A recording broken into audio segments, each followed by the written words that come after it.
Assalamualaikum warahmatullahi wabarakatuh. Selamat pagi anak-anak ibu.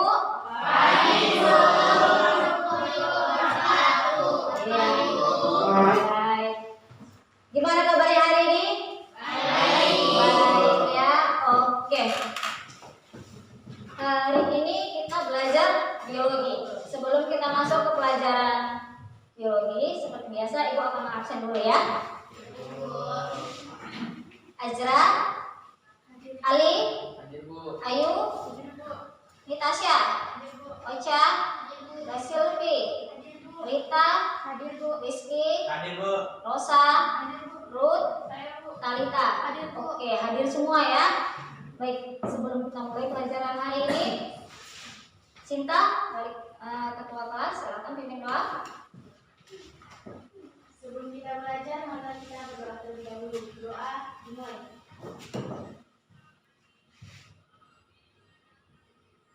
Doa selesai. Oke. Baik ya anak-anak. Sebelum kita mulai pelajaran, ibu ada sedikit kata-kata. Kalau misalkan ibu bilang biologi, semangat. Oke? Kalau misalkan saya bilang virus, no. Oke? Biologi, semangat. Virus, no. Oke, ada yang tahu kita hari ini belajar tentang apa? Virus. Ya, baik, virus. Baik, ya anak-anak. Ada yang tahu tidak? Tahun lalu kita ada penyakit yang melanda kita di negeri kita, di dunia. Ada yang tahu? Corona. Oke, virus corona. Di mana berasalnya virus corona awalnya? Cina. Lebih tepatnya? Oke, nah bagus sekali. Baik, tujuan kita mempelajari biologi tentang virus adalah, coba disebutkan Cinta. Yang pertama, Peserta didik dapat mendeskripsikan satu gambar virus secara tertulis beserta 5 ciri-ciri virus dengan benar.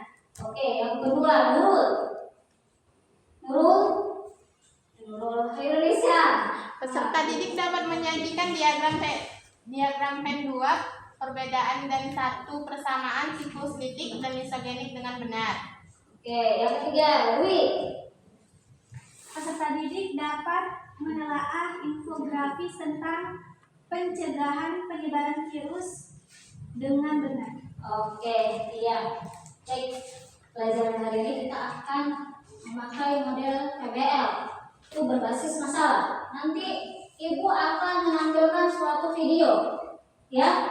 Videonya itu berbasis masalah. Kalian cari masalahnya, nanti kalian kerjakan LKPD-nya, kalian berdiskusi, ya, presentasi, lalu kita menyimpulkan bersama. Tadi layar yang saya ambil itu pengamatan perseorangan. Waktu diskusi, presentasi, oke? Oke. Baik, kita mulai ya. Ya, Bu.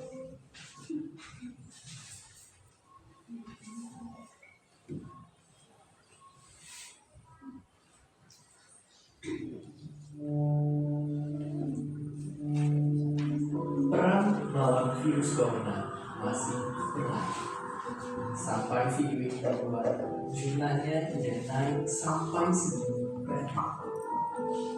Dan yang lebih menyeramkan, ini masih bisa banget naik berkali lipat kalau kita nggak bergerak sekarang juga. Jadi yang menjadi pertanyaan besar adalah, akan secepat apakah penyebaran virus corona di Indonesia? Kita mesti tanya, Gubernur Jakarta udah lakuin simulasi yang nunjukin bahwa kalau kita nggak bertindak dalam 2 minggu ke depan akan ada 6.000 kasus hanya di Jakarta sendiri. Bayangkan itu dari Jakarta, belum se-Indonesia. Jangan sampai kita kayak negara lain yang juga sekarang kewalahan menghadapi pandemi ini. Jadi dalam keadaan kayak gini, apa yang mesti kita lakukan?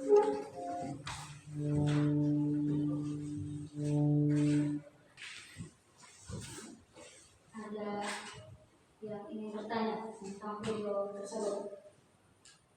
Ada? Ya.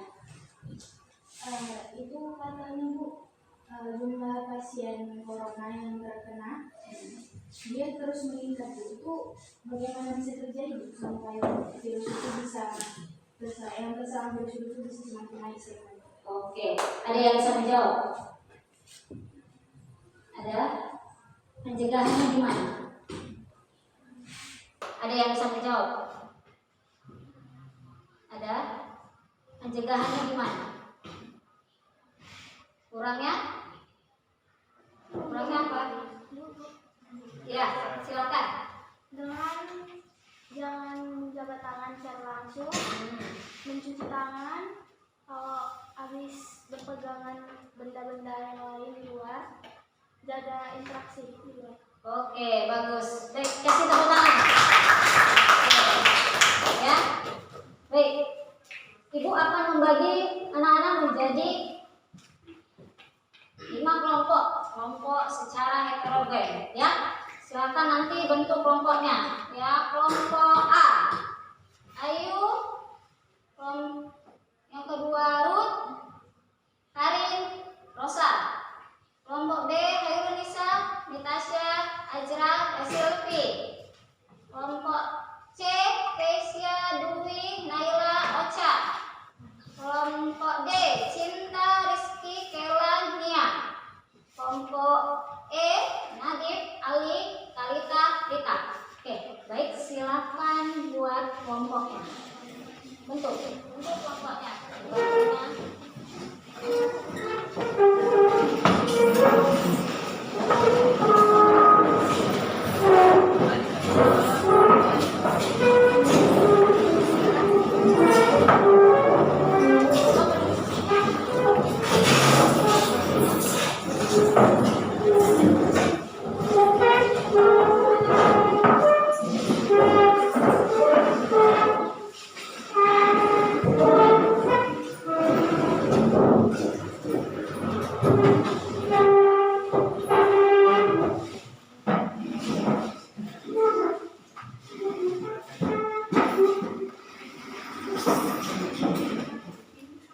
Baik, sudah ada di kelompoknya masing-masing ya.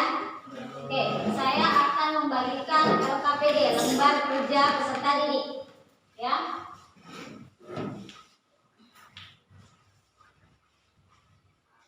Nanti saya akan memberitahu langkah-langkahnya gimana. Saya bagi dulu ya.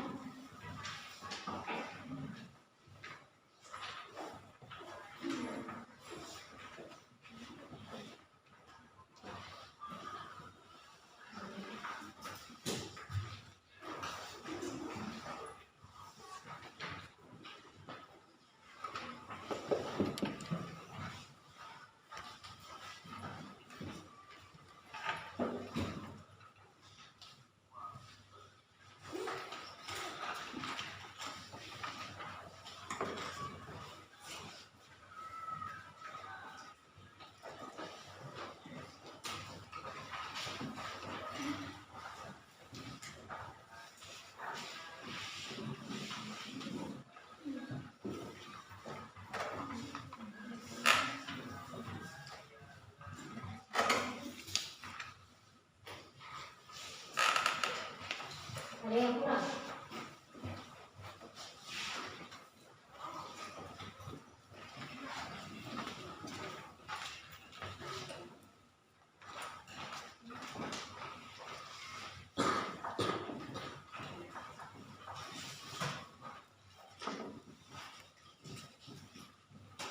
Baik, untuk pengerjaan LKPD. Yang pertama tadi coba sebutkan Cinta langkah-langkahnya. Yang pertama, guru menyiapkan foto virus secara beragam sejumlah peserta didik dalam kelompok. Yang kedua, peserta didik diminta untuk mengambil satu gambar dan diminta untuk mendeskripsikan gambar virus tersebut. Yang ketiga, identifikasilah persamaan dan perbedaan siklus lipid dan mesogenik dengan menggunakan diagram Venn. Oke, jelas ya. Perwakilan nanti dari setiap kelompok silakan diambil gambar yang mau diambil, ya yang dipilih. Terus silakan.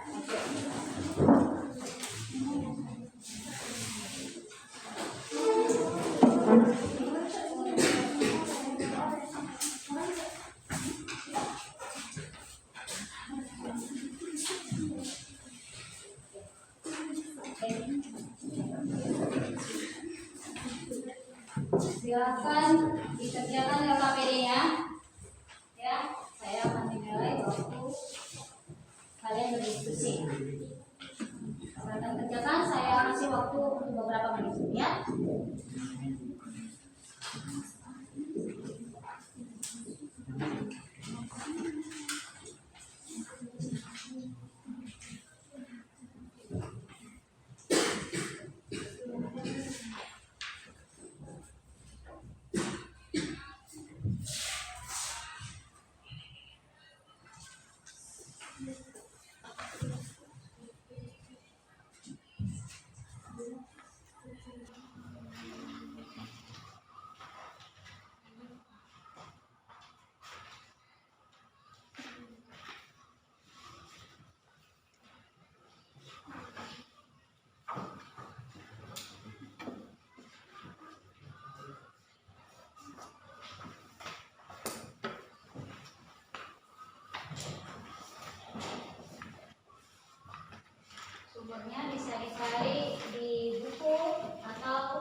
Sudah selesai ya? Baik. Kelompok mana yang duluan ingin presentasi? A, B, C, D. Siapa yang berkenan duluan menyajikan hasil diskusinya?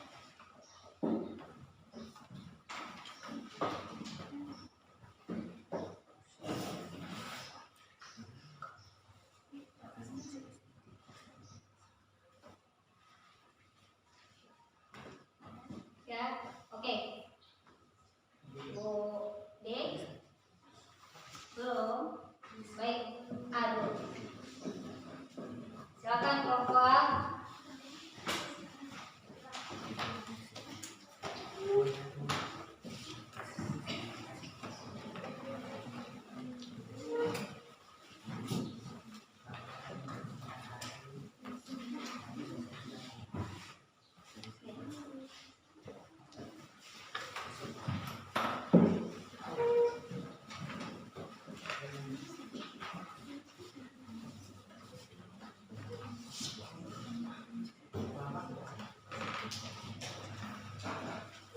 Mau pakai lampu? Lampu apa berdiri aja? Berdiri aja. Oke, berdiri aja ya. Silakan.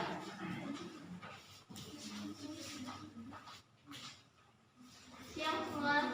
Siang. Ini kami mendapat bertemakan tentang hepatitis B. Kami sudah menyelesaikan tiga kelompok kami dan ini hasilnya. Jadi gambar virusnya ini ya.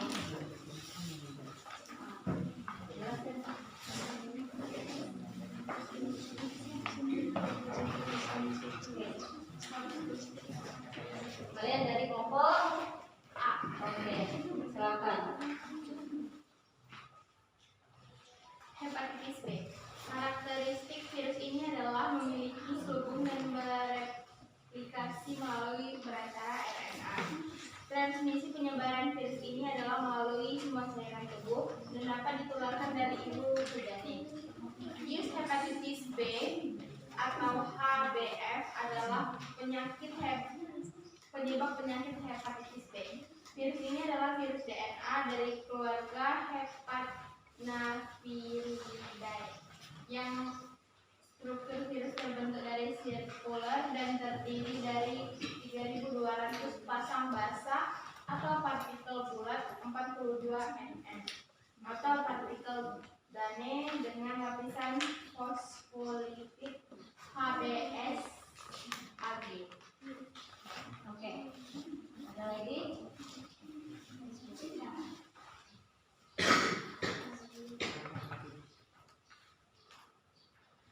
Virus adalah mikroorganisme yang patogen hanya bisa dapat direplikasikan dalam sel karena tidak memiliki perlengkapan seluler untuk berproduksi sendiri. Di sini ada hepatitis B. Hepatitis B adalah infeksi arteriolis yang disebabkan oleh virus hepatitis B. Penyakit ini paling sering disebarkan melalui paparan cairan tubuh yang tidak diinfeksi. Gejalanya beragam dan termasuk menguningnya mata, sakit perut, dan urin kering. Cara penyebarannya yang pertama melalui produk darah. Kedua, melalui hubungan seks vagina atau oral tanpa alat pengaman. Yang ketiga, dari ibu ke bayi dalam proses mengandung, bersalin, dan menyusui.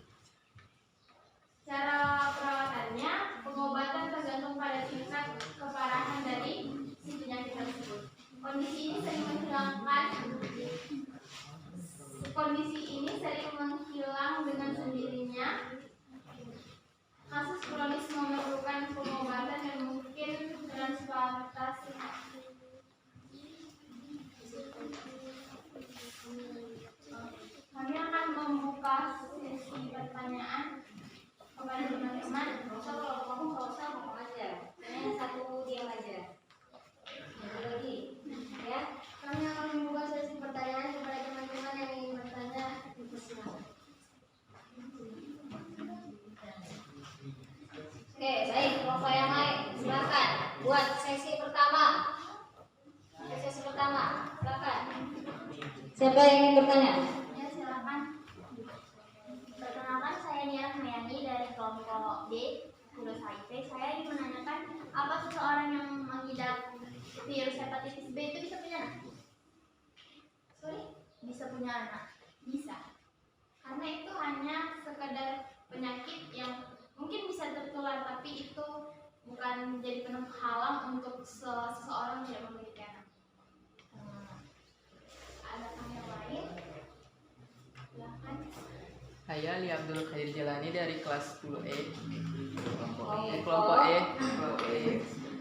Saya ingin bertanya, siapa saja yang beresiko terkena penyakit hepatitis? Berikut ini orang-orang yang berisiko terkena hepatitis. Orang yang tidak mendapatkan vaksin hepatitis, orang yang menggunakan jarum suntik bergantian, orang yang melakukan hubungan seksual tidak aman, orang dengan penyakit HIV dan AIDS, orang yang tinggal di pemukiman yang tidak higienis. Ada yang lagi? Oke, sesi pertama sudah selesai. Sesi kedua. Oke, ditampung dulu jawab pertanyaannya, baru nanti dijawab. Oke, ya. Silakan. Baik, perkenalkan nama saya Dinoviani dari kelompok C. Nah, pertanyaannya, apa yang akan terjadi nih apabila seorang yang menderita hepatitis itu dia tidak diobati? Oke. Ada lagi yang bertanya? Sesi kedua? Tidak ada? Oke, tidak ada. Berarti semua tentu. Silakan jawab. Siapa yang ingin menjawab? Ya. Kami akan menjawab pertanyaan dari diri. Apa yang akan terjadi apabila seseorang yang menderita hepatitis B tidak diobati? Yang akan terjadi adalah kehilangan fungsi hati yang parah, seperti gagal hati, dapat menyebabkan peradangan pada otak atau ensefalopati. Seseorang yang mengidap ensefalopati dapat mengalami masalah mental, seperti kebingungan, dan dapat menyebabkan koma. Ensefalopati hepatik lanjut adalah kondisi serius dan biasanya berakibat fatal. Oke, gimana? Sudah? Oke, sudah pas. Baik. Ada lagi pertanyaan? Tidak ada? Baik, kasih tepuk tangan untuk Dari presentasi kami, terima kasih. sama-sama. Oke, lanjut. D, silakan.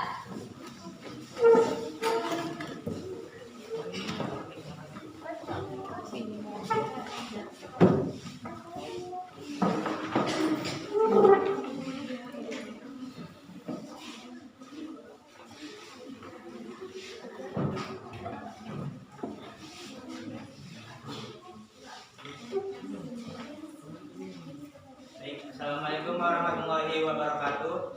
Waalaikumsalam warahmatullahi wabarakatuh. Selamat siang semuanya. Siap. Di sini kami akan mempresentasikan hasil kerja kelompok kami. Yang pertama saya ingin memperkenalkan nama-nama kami. Saya adalah Rizky Ananda sebagai moderator. Saya Cinta Kanekor, saya pemakalah. Saya Nila Ulia Pranita sebagai anggota. Saya Nia Rahmayani sebagai dosen. Oke, kami akan mempresentasikan hasil kerja kelompok kami tentang virus HIV yang akan dibacakan oleh pemakalah. Di sini saya akan menjelaskan tentang struktur HIV. Struktur HIV berbentuk sferis yang terdiri atas kapsid yang terselimuti dengan envelope yang berupa komponen membran dan membran yang berasal dari sel inang. Kapsid berbentuk peluru yang terbentuk dari protein P24 dari gen unggah. Kapsid berisi 2 duplikat utas RNA yang merupakan genom virus. Selanjutnya akan dijelaskan oleh Cinta. Baik, di sini kami membuat sebuah infografis tentang virus HIV. Di dalamnya terdapat yang pertama, human immunodeficiency virus atau HIV adalah virus patogen yang dapat menyebabkan melemahnya sistem kekebalan tubuh seseorang.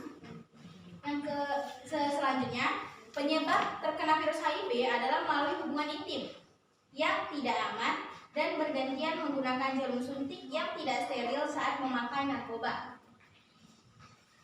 Dan gejala yang kita alami ketika kita terinfeksi virus HIV yaitu kita akan mengalami yang namanya flu, demam, sakit tenggorokan, dan kelelahan. Dan virus HIV ini ada cara pencegahannya teman-teman. Yang pertama adalah berhati-hati menangani segala sesuatu yang tercemar oleh darah. Yang kedua, tidak melakukan hubungan seksual sama sekali. Yang ketiga, tidak menggunakan nafza. Nafza ini adalah kepanjangan dari narkotika, psikotropika, dan zat adiktif lainnya. Nah, teman-teman, di sini ada struktur virus HIV. Yang pertama adalah protease, lingkaran kecil warna oranye di sini. Yang kedua ada integrase, lingkaran yang berwarna hijau. Lalu ada reverse transcriptase yang ini yang warna merah. Lalu ada GP120 yang berbentuk seperti ini yang warna merah. Lalu ada GP41 RNA genome envelope nukleokapsid dan matrix protein. Baik, di sini kami akan membuka sesi tanya jawab. Jika ada yang ingin bertanya silakan.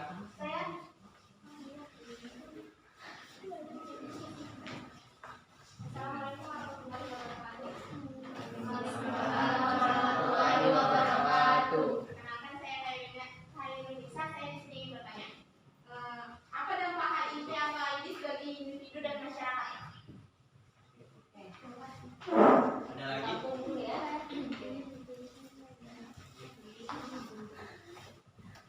Saya ingin bertanya, apakah orang yang terkena HIV bisa meninggal? Berikan kami waktu untuk menjawab pertanyaannya. Ada lagi? Ada.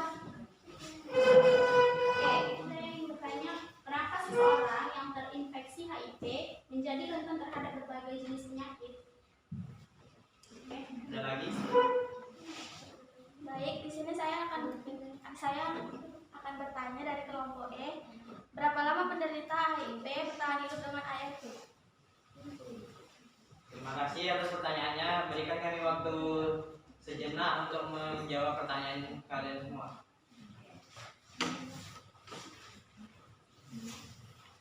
Jadi buat ya, satu sesi 2 pertanyaan ya. Saya bolong habis.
Baik, kami akan menjawab pertanyaan dari Hairunisa.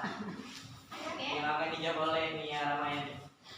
Pertanyaannya itu ada apa dampak HIV atau AIDS bagi individu dan masyarakat? Itu kan?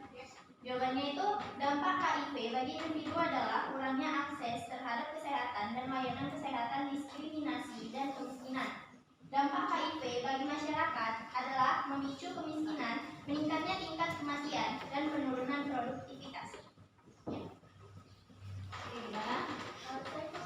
Baik. Lanjut ke pertanyaan yang kedua. Baik, saya akan menjawab pertanyaan dari kelompok 1 tadi. Apakah penderita HIV virusnya bisa hilang setelah meninggal dunia? Jadi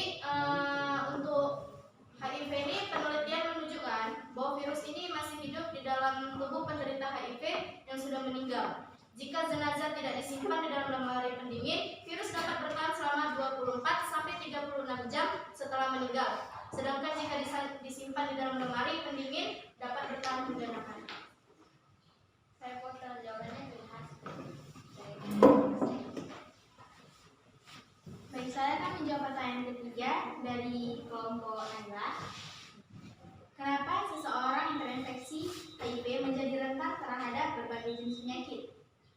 Jawabannya, HIV adalah virus yang menyerang sistem kekebalan tubuh manusia, mengganggu kemampuannya untuk melawan infeksi dan penyakit, dan jika tidak diobati, HIV dapat berkembang menjadi AIDS, yaitu kondisi di mana sistem kekebalan tubuh sangat melemah, sehingga tubuh menjadi rentan terhadap berbagai infeksi dan penyakit virus. Saya pesan jawabannya.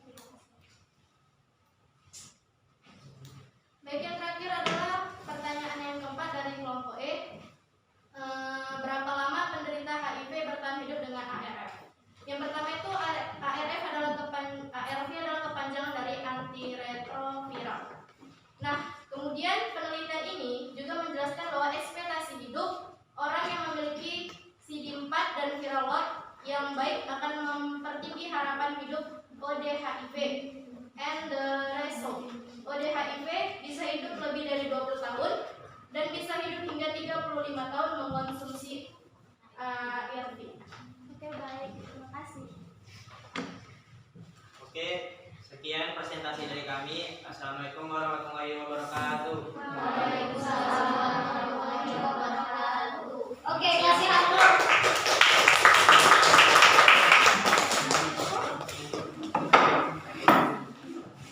Baik, kelompok mana lagi yang presentasi? Baik, kelompok C, silakan.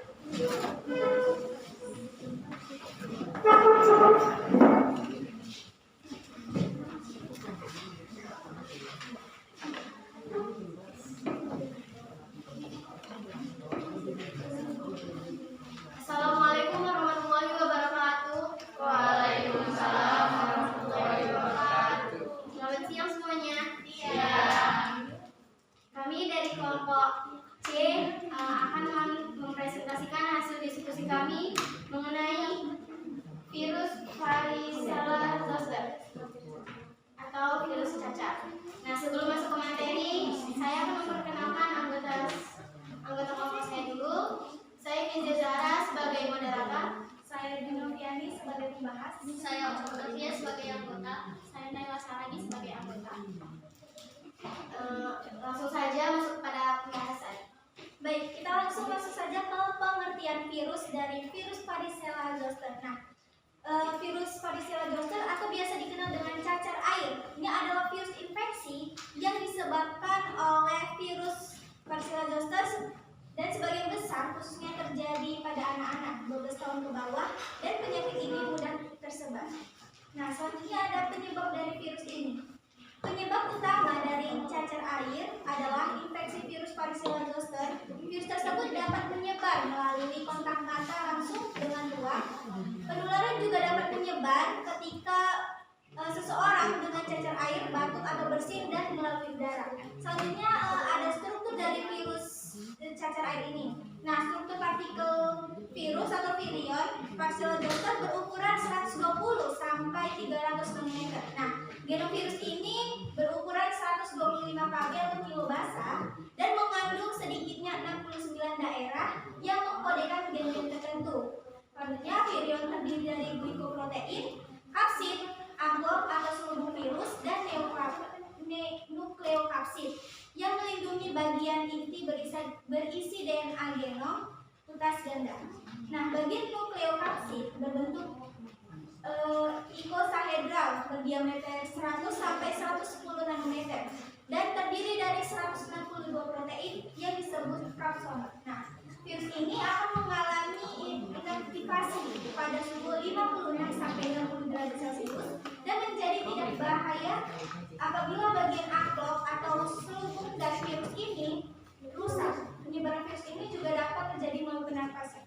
Nah, cara pencegahan virus ini, cara pertamanya ada menerima vaksin cacar air, yang kedua ada menghindari kontak mata dengan orang sedang terkena cacar air, yang ketiga dapat mengurangi kontak mata dengan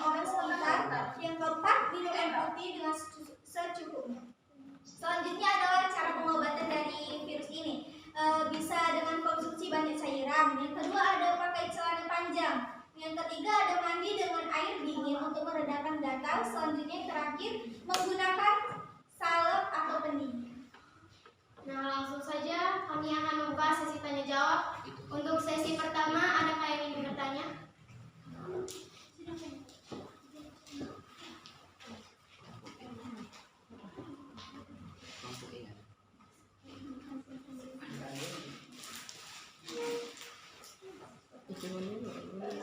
Perkenalkan, saya dari kelompok B. Saya akan bertanya tentang cacar air. Mengapa jika suatu kecil kita pernah terkena cacar air, kita tidak akan terkena penyakit tersebut lagi?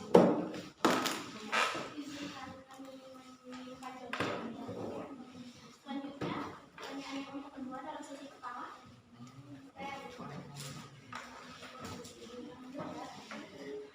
Izinkan kelompok sini terlebih dahulu. Baiklah. Sesi kedua ya. Semangat kak memang ya. Saya Abdul Qadir Jelani dari kelompok E. Ingin bertanya, benarkah apakah madu bisa menghilangkan cacar air? Oke, kami akan menunjukkan pertanyaan terlebih dahulu. Apakah ada yang lain? Sesi kedua. Sesi kedua. Sesi pertama aja dulu dijawab. Ya. Kami menjawab pertanyaan ini ya. Dan memang ada, kalau misalnya sudah kena cacar kita nggak kena cacar lagi gitu ya kan. Dan yang bagus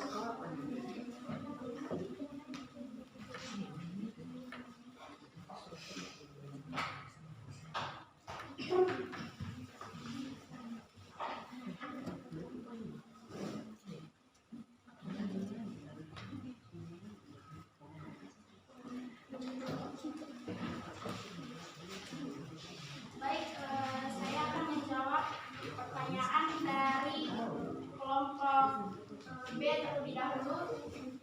Itu tadi pertanyaannya, bila anak timbul beberapa gumil cacar air, dapatkah vaksinasi cacar air untuk mencegah bertambah banyaknya gumil cacar air? Oke, jawabannya tidak bisa, sudah terlambat. Karena bila sudah timbul gumil cacar air, berarti anak tersebut sudah tertular 3-7 hari yang lalu. Virus cacar air sudah berkembang biak dan menyebar ke seluruh tubuh anak, sehingga vaksinasi cacar air tidak dapat membentuk. Bagaimana dengan jawabannya?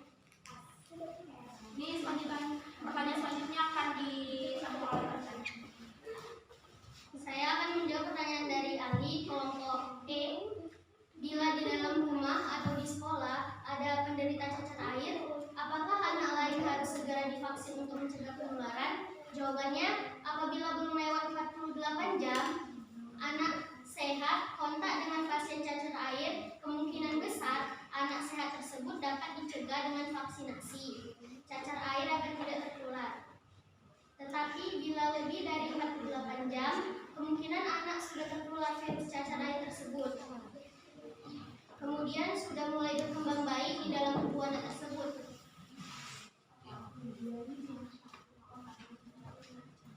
Sehingga vaksinasi tidak mampu mencegah kelanjutan penyakit tersebut. Bagaimana?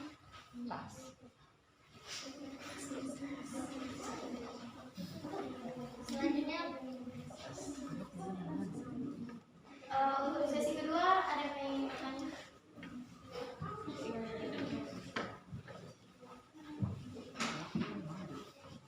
Anak yang pernah sakit cacar air, apakah perlu divaksinasi cacar air?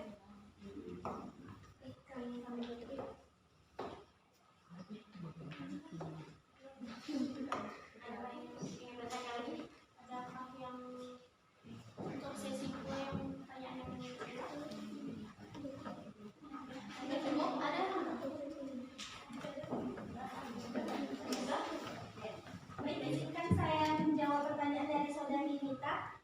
Nah, anak yang pernah sakit cacar air apakah perlu divaksinasi cacar air? Itu tidak perlu, karena umumnya anak yang telah sakit cacar air ini akan mempunyai kekebalan sampai dewasa, sehingga tidak perlu divaksin cacar air lagi. Bagaimana? Terima kasih atas jawabannya. Nah, sekian presentasi dari kelompok kami. Assalamualaikum warahmatullahi wabarakatuh. Selamat siang. Oke, kelompok mana lagi yang ingin maju?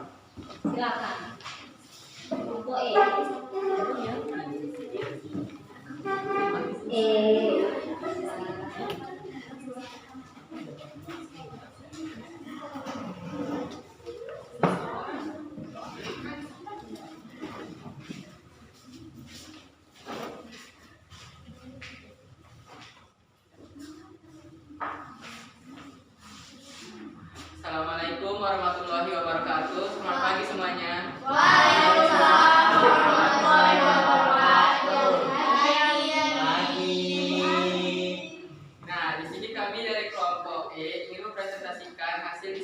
kami. Di sini virus kami yaitu influenza. Perkenalkan nama saya Diabdul Qadir Jelani dan sebagai moderator. Saya Rina Busyara Nasution. Saya Nadif Adrian. Saya Talita saya sebagai Nutulen. Nah, langsung saja di sini ya. Di sini saya akan menjelaskan tentang penyebab dari virus influenza yang dibacakan oleh Nadif. Penyebab virus influenza. Virus influenza menyebar melalui udara dalam tetesan atau percikan luar droplet. Ketika seorang yang terinfeksi batuk, bersin, atau berbicara, kamu dapat menghirup tetesannya secara langsung atau mendapatkan virus saat memegang benda tertentu dan kemudian menyentuh mata, hidung, atau mulut. Orang yang terinfeksi virus kemungkinan dapat menularkan virusnya sejak 1 hari sebelum gejala muncul sampai sekitar 5 hari setelah gejala muncul. Virus influenza terus bermutasi dengan jenis baru yang muncul secara teratur. Jika kamu pernah mengalami influenza sebelumnya, tubuh lelah membuat antibodi untuk melawan jenis virus influenza tertentu. Nah, di sini ada cara pencegahannya yang dibacakan oleh Talita. Baik, saya akan membacakan pencegahannya. Pertama, mencuci tangan, menutup hidung, mulut saat bersin dengan tisu, menggunakan masker, dilakukan oleh Kemenkes untuk mengawasi virus influenza yang beredar. 3. Dapat sebagai terapi maupun pencegahan terapi antivirus. 4. Vaksinasi influenza merupakan cara terbaik untuk pencegahan influenza. 5. Hindari menyentuh wajah dengan tangan kotor. 6. Konsumsi makanan yang bergizi. Nah, virus influenza ini mempunyai strukturnya itu dibacakan oleh Rita. Virus influenza memiliki struktur antigenik. Virus influenza memiliki antara lain 3 bagian utama, berupa antigen S atau soluble antigen, hemoglobin, dan neuramidase. Antigen S merupakan suatu indikator virus yang terdiri atas ribonukleoprotein. Antigen ini spesifik untuk masing-masing tipe. Virus influenza A, B, dan C sangat serupa pada struktur keseluruhannya. Partikel virus ini berdiameter 80 sampai 120 nanometer dan biasanya kurang lebih berbentuk seperti bola, walaupun bentuk filamentosa tentu saja ada. Nah, di sini kami sudah selesai menjelaskan tentang virus influenza. Di sini kami ada 2 sesi untuk tanya jawab. Yang satu sesi itu 2 pertanyaan. Jadi di sini kami membuka sesi tanya jawab yang sesi pertama. Ada yang bertanya? Kelompok B. Kelompok B.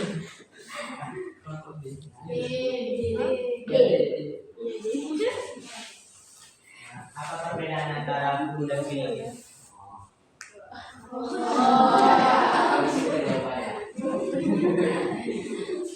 Lanjut kelompok A. Baik, di sini saya bertanya, apakah polusi dapat meningkatkan penyakit influenza?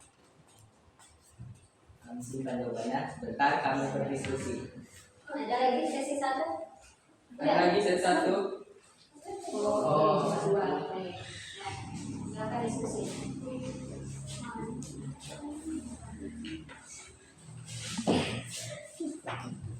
Jangan lagi ada semua kelompok sini. Silakan mulai sama kelompok A.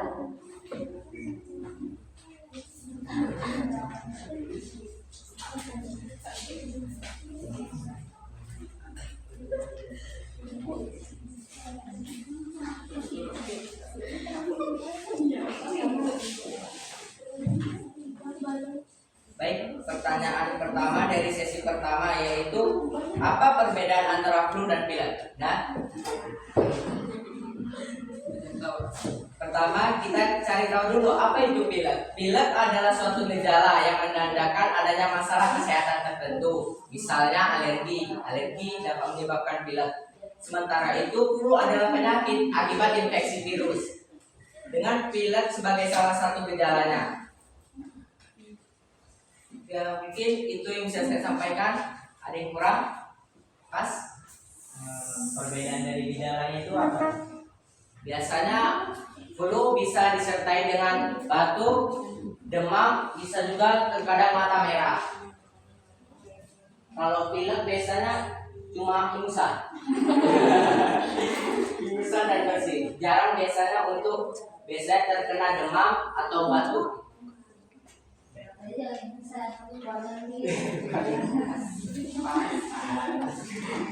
gimana jawabannya?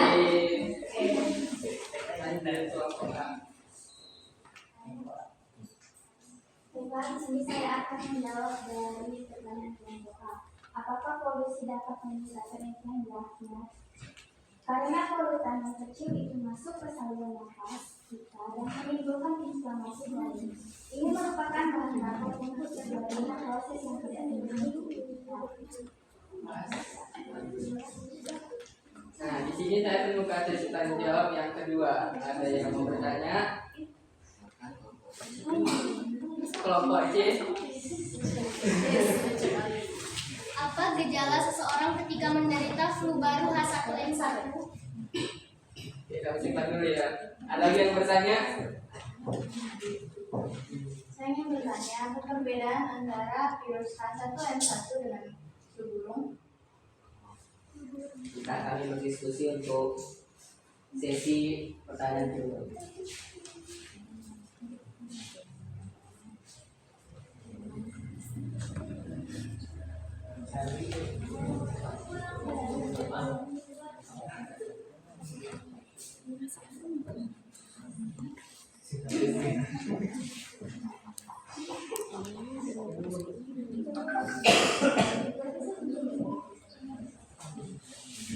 Ibu Ayu nampak di sini. Bu Ayu nampak. Jadi kelas ini.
Nah, saya ingin menjawab pertanyaan dari Cinta kelompok D. Nah, pertanyaannya, apa perbedaan virus influenza H1N1 dengan flu burung? Influenza baru H1N1 cukup berbahaya, mudah menular dan dapat menimbulkan kematian. Karena virus influenza H1N1 ini lebih berbahaya dibandingkan virus sebelumnya, yaitu virus flu A, H1N1, H2N1, H3N1, dan H3N2 yang biasanya terdapat pada seseorang yang menderita flu musiman. Penyebaran flu baru H1N1 telah menyebar di 99 negara dengan 55.867 kasus. Sehingga Badan Kesehatan Dunia atau WHO menaikkan status kewaspadaan pandemi influenza baru H1N1 dari fase 5 ke fase 6 yang merupakan fase yang sangat tertinggi. Meskipun angka kematiannya sekitar 0,5%, namun flu baru H1N1 ini sangat mudah untuk menular. Saat ini dilaporkan sudah 2 kasus positif flu H1N1 dan keduanya merupakan kasus impor yang artinya mereka tertular di negara lain.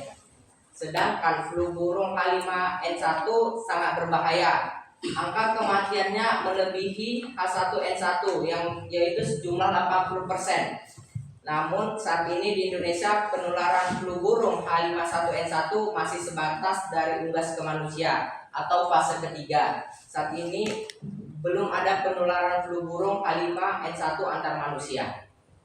Apakah jawaban kami sudah pas? Maksudnya virus. Kenapa ini? Virus influenza itu tadi dibilang sama bahaya daripada virus influenza bahkan virus flu burung.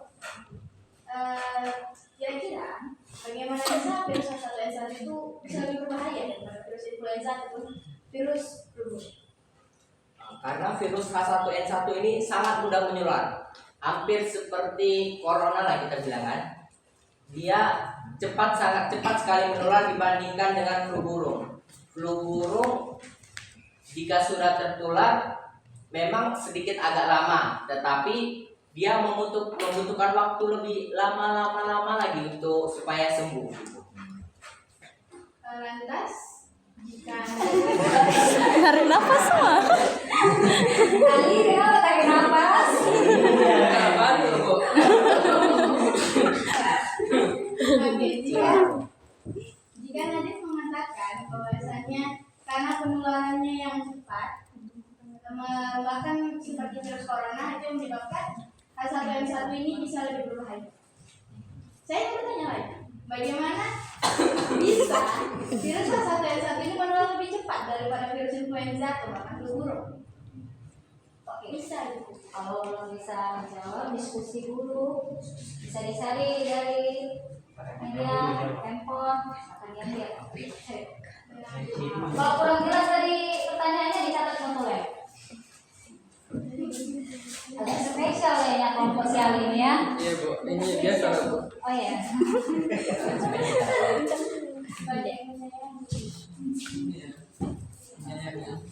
Nanti dapat ini balon. Ini jadi Tidak kelihatan apa itu enggak.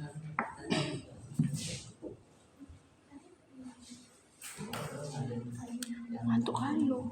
kalau ada yang mau dijawab pertanyaannya, oke. Pertanyaan si Cinta disimpan dulu ya. Baik, saya akan menjawab dari pertanyaan dari kelompok C. Bagaimana seseorang dapat tertular influenza baru H1N1, betul? Iya, betul. Virus dapat menular dari manusia ke manusia semudah seperti flu musiman biasa yang dapat ditularkan lewat paparan percikan udara atau droplet. Seorang yang terinfeksi melalui batuk dan bersin yang terhirup atau yang mencemari tangan atau permukaan benda. Untuk mencegah terjadinya penularan, seorang yang menderita flu harus melakukan etika batuk atau bersin dengan menutup mulut dan hidung ketika batuk atau bersin. Bila flu berat, sebaiknya tinggal di rumah sementara waktu, cuci tangan setelah beraktivitas, dan menjaga jarak dengan orang yang sehat. Sudah pas? Sudah pas. Kita belum pasti.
Tadi pertanyaannya, mengapa virus H1N1 dapat menular cepat? Karena virus H1N1 dapat menular lebih cepat karena virus ini bisa berkembang di dalam sel tubuh manusia dan dapat bertahan di udara lebih lama, mungkin sekitar 34 hari, yang paling sedikit sekitar 4 hari. Semakin lama virus itu dapat bertempat di udara ataupun di benda-benda, maka semakin banyak yang dapat tertular. Menurut Cinta, ada sudah pas? Kira-kira untuk virus baru flu H1N1 ini masih ada gejalanya?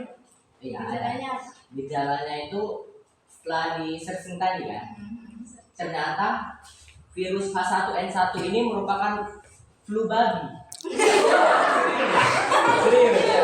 Ya, yang menyebabkan saluran pernapasan. Iya.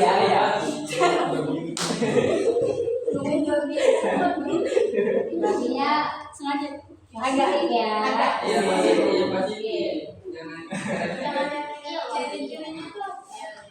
Biasanya ciri-cirinya hampir sama seperti flu pada umumnya, yaitu mata merah, demam, tenggorokan, dapat sakit, panas, ataupun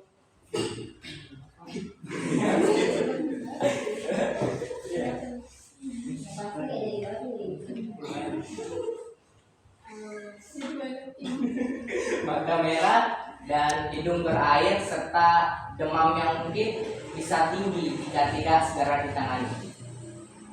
Lantas, tadi saudara mengatakan bahwasanya penyebab mengapa virus H1N1 ini bisa lebih berbahaya adalah karena dia bertahan lebih cepat, lebih lama ya di udara ya.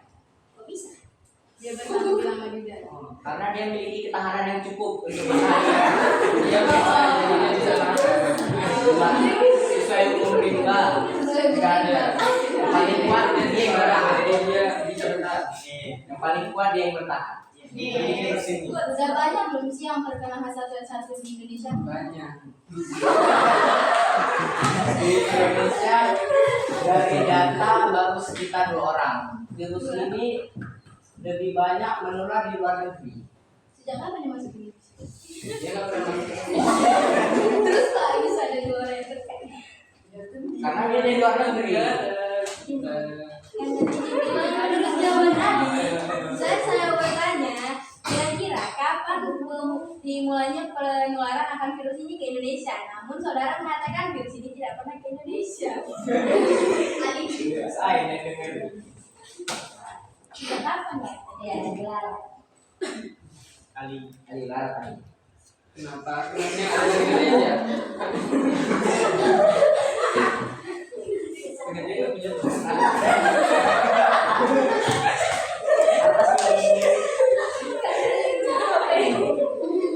Misalnya 2 orang ini udah terkena, itu dia udah sembuh. Dia di luar Jadi nggak ada lagi yang terkena. virus H1N1 ini kan merupakan flu babi yang berasal dari babi, sementara di Indonesia rata-rata muslim kan. Nah, dan biasanya peternak babi itu rata-rata kalau misalnya mau beternak di pelosokan pasti kan. Itu yang membuat dia jarang tertular.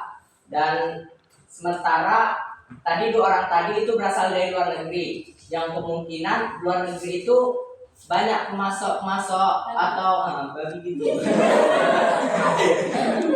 Ya, itu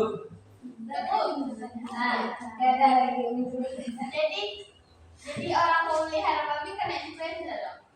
Kena flu babi gitu. Karena kan virusnya berasal dari babi. Jadi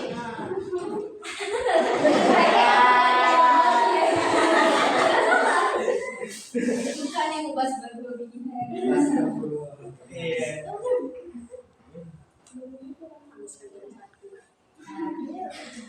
untuk tentang virus H1N1 atau virus flu babi ini cuma ada khusus babi-babinya dari luar negeri, bukan dari Indonesia. Oke, lantas jika babi itu si babi nih impor, itu sudah pasti belum? Vaksin. Jadi jika babinya impor udah pasti nih babinya yang terkena flu burung, babi. Enggak juga, ya makanya itu. Tapi tadi saudara mengatakan Iya. jika babi-babi yang ada di pelosok Indonesia ini tidak terkena flu babi, yang terkena flu babi adalah babi dari luar negeri. Maka saya bertanya, jika orang Indonesia mengimpor babi hidup ya, bukan babi yang sudah mati, babi dari luar negeri, berarti babi tersebut saat sampai Indonesia positif terkena flu babi dong? Udah pasti. Ya, yang pastinya misalnya babi yang tadi diambil ke Indonesia pasti akan menular dengan yang lain. Bisa juga suatu saat bermutasi menjadi virus yang lebih tinggi lagi. Bisa menular ke manusia, manusia lebih parah. Memangnya sudah pasti jika semua babi di luar Indonesia kecuali Indonesia, nggak juga kan? Namun mengapa saudara mengatakan jika babi yang Sebagian dari luar negeri, bukan berarti semua babi luar negeri kena flu burung kayak kita. Indonesia flu babi kayak kita. Misalnya ada virusnya, virus influenza, apa kita semua kena virus influenza? Enggak kan? Sebagian kan? Makanya virus ini menular. Ya, menular. mungkin babinya kuat? Ya sudah pasti. Terima kasih pada Tuhan.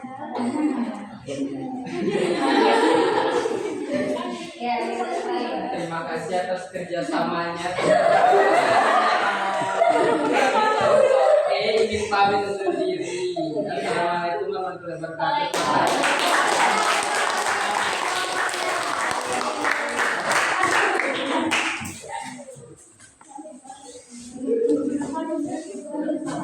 Oke, kelompok yang terakhir, silakan. Di depan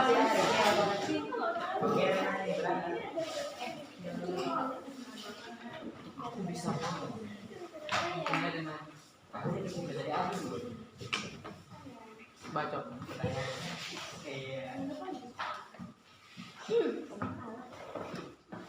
Assalamualaikum warahmatullahi wabarakatuh. Waalaikumsalam warahmatullahi wabarakatuh. Perkenalkan saya Hairul Nisa, saya Nita Firkebi. Saya Azralila, saya Restribusi Pintares. Kami berdiri di sini ingin mempresentasikan tentang salah satu virus yaitu penyakit yaitu herpes simplex. Namanya herpes simplex ini adalah penyakit menular seksual pada pria dan wanita yang ditandai dengan luka lupuh di area kelamin. Namun herpes simplex juga terkadang tidak menimbulkan gejala apapun sehingga kondisi ini sering tidak disadari oleh penderitanya. Herpes simplex ini adalah anggota famili Herpespiridae dan subfamili Alpha herpes virus yang diselimuti dengan genom kompleks dan relatif besar. Panjang genom berkisar dari sekitar 120 hingga 250 kbp dan dikodekan untuk 70 hingga 200 scan. Selanjutnya akan dijelaskan oleh Pinasa.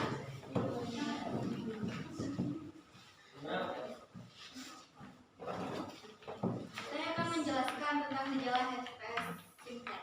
Gejalanya yaitu kelelahan, demam, rasa gatal dan nyeri di sekitar area genital atau anal, kehilangan nafsu makan, sakit saat buang air kecil, luka melepuh dan pecah di sekitar area rektum, genital,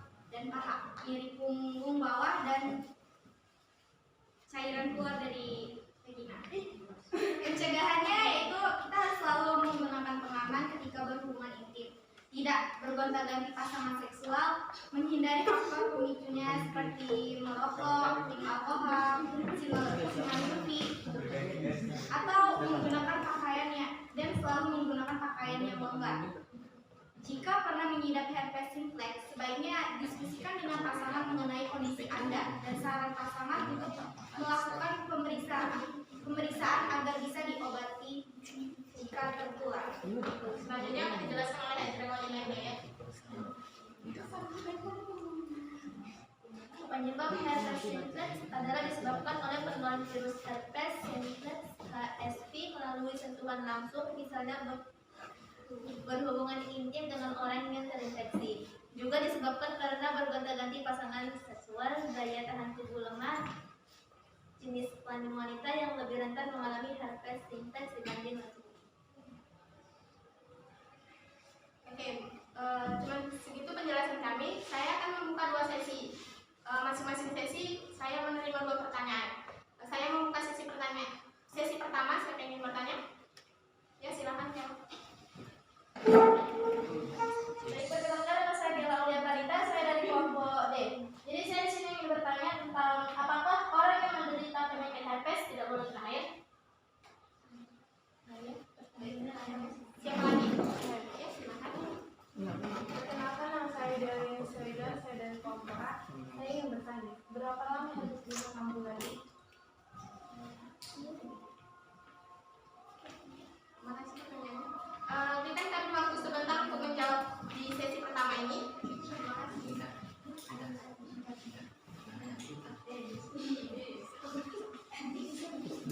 Dia orang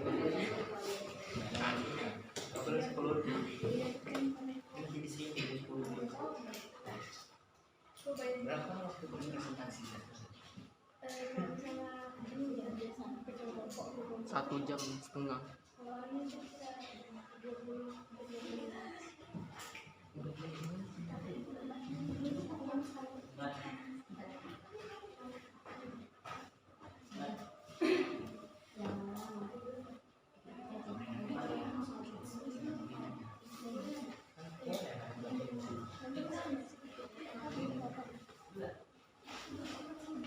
Oke, kami sudah berdiskusi, kami akan memberikan jawaban. Yang akan memberikan jawabannya yaitu Mbak Selvi. Pertanyaan dari Kaila kelompok D, apakah penyakit herpes tidak boleh kena air?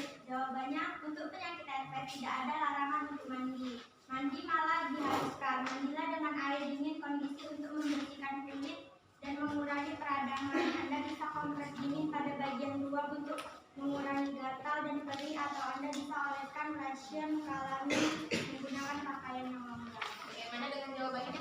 Terima kasih. Selanjutnya. Pertanyaan dari Alia kelompok A. Berapa lama herpes bisa kambuh lagi? Herpes genital mungkin kembali 4 hingga 6 kali setahun pada awalnya. Setelah beberapa tahun, luka herpes akan berkurang dan lebih jarang kambuh kembali. Jika episode pertama menghasilkan gejala yang cukup ringan, maka kekambuhan selanjutnya biasanya tidak akan meningkat dalam keparahan.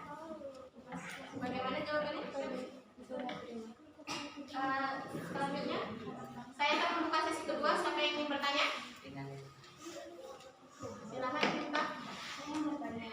Tadi saudara mengatakan bahwasanya herpes ini bisa tertular karena berhubungan intim tanpa menggunakan pengaman. Lantas jika orang yang berhubungan intim memakai pengaman, namun dia bergonta-ganti pasangan, itu mungkin tidak terkena herpes? Tidak.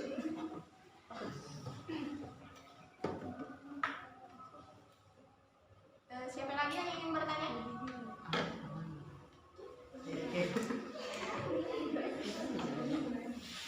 Jika tidak ada, kami akan berdiskusi sebentar.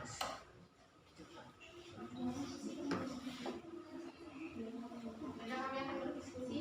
Terima kasih. Iya.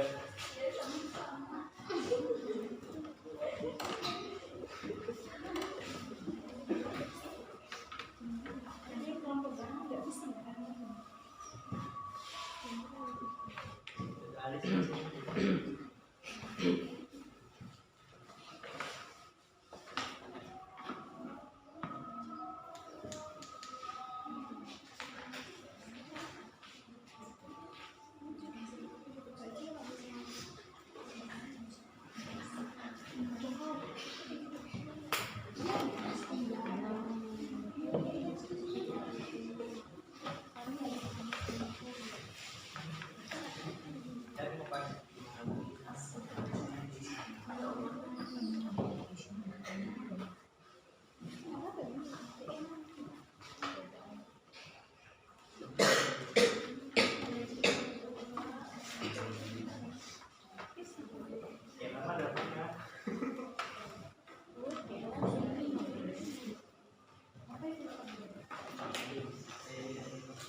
risiko tetap ada karena herpes simplex dapat menyebar melalui kontak kulit yang tidak tertutup oleh pengaman.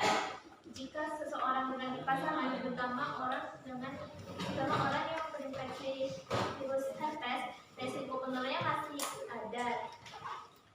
Langkah terbaik adalah berkomunikasi terbuka dengan pasangan, melakukan pemeriksaan kesehatan yang teratur. Bagaimana dengan jawabannya kita? Itu jika kita berhubungan dia misal nih kita berhubungan dengan 10 orang. Misal ya teman-teman.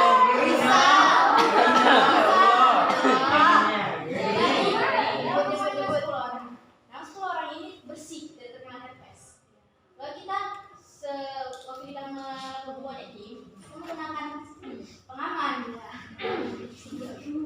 Kita menggunakan pengaman. Berarti kalau kayak gitu apa? Aman dong berarti dari herpes. Iya aman.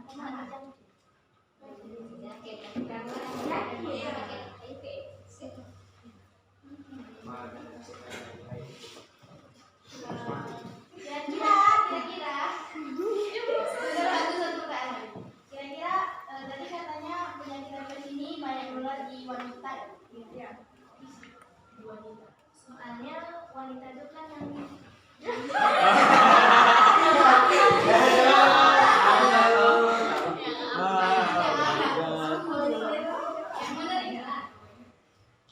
Apa sih Ci? kayak kita juga.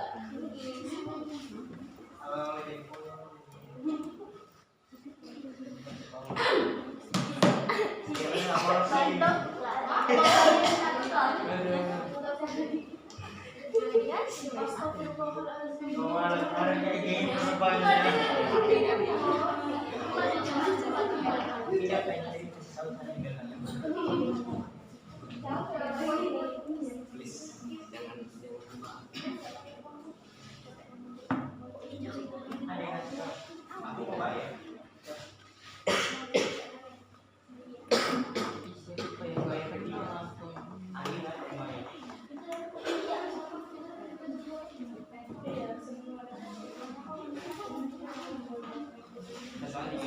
Foto dari HP. Apa di beda biar foto yang Wah, kok misalnya cuma perempuan yang lebih dominan wanita. Karena biasanya daya tahan tubuh wanita tuh lebih lemah dan wanita semua biasanya ya wanita Itu kan Yuli. pas udah lah udah lah. Oke, sekian dari kami akan menutupnya. Kami akan menutup dengan sekian presentasi dari kami. Bu Dina membawa bonsai. Lalu untuk mengasih Pedi, semua telah usai. Saatnya kami undur diri. Assalamualaikum warahmatullahi wabarakatuh.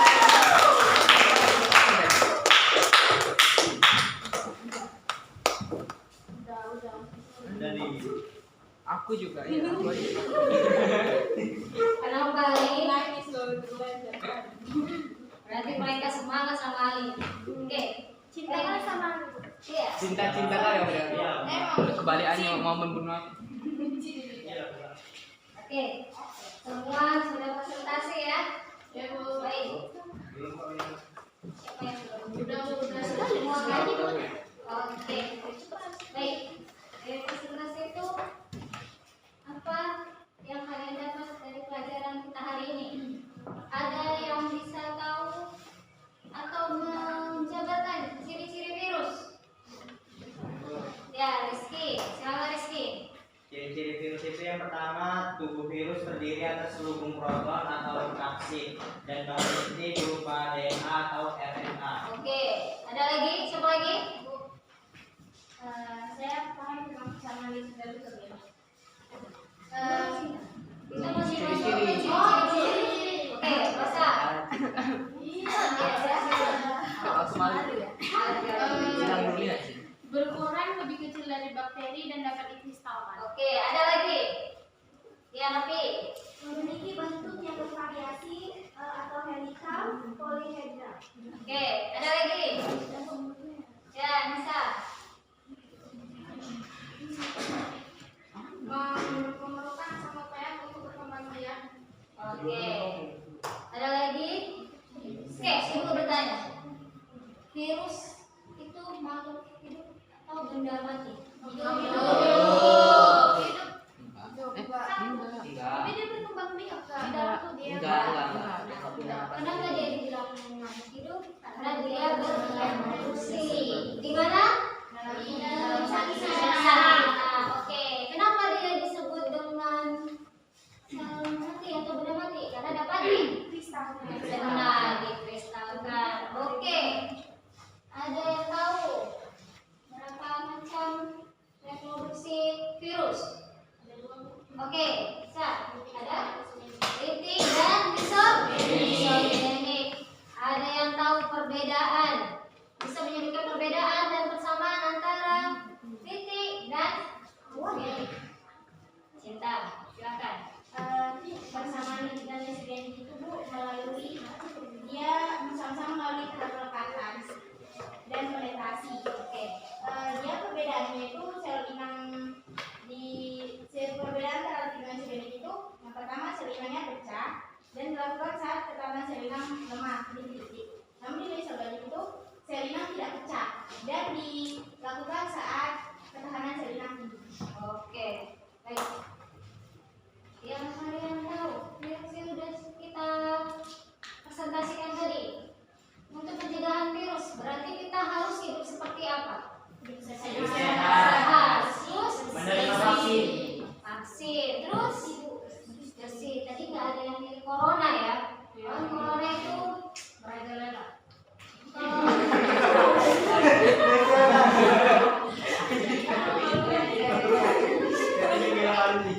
Apakah pakai masker harus waktu pas virus corona aja? Tidak.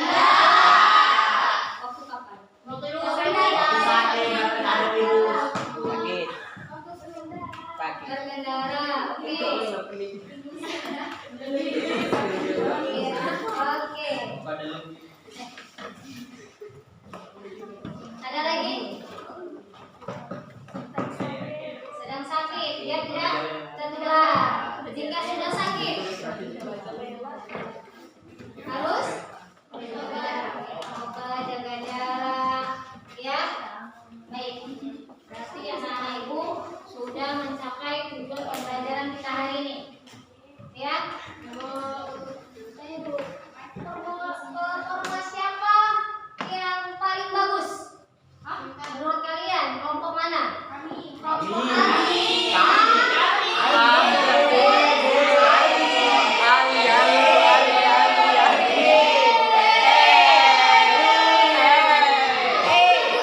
Oke, baik. Untuk kelompok saya kasih untuk kelompok D. Untuk pesoran saya pilih Ali.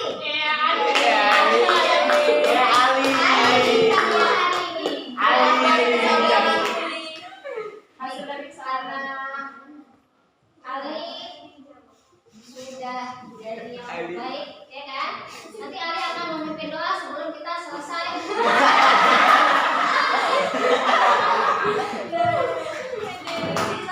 Ya, oke. Untuk pertemuan minggu depan, Ibu harap anak-anak membawa bahan-bahannya ya. Baik. Sebelum itu, Ali silakan pimpin doanya. Ayo Ali. Agar apa yang kita dapat hari ini bermanfaat bagi kita semua. Sebelum kita pulang, marilah kita berdoa menurut agama dan kepercayaan kita masing-masing. Berdoa dimulai.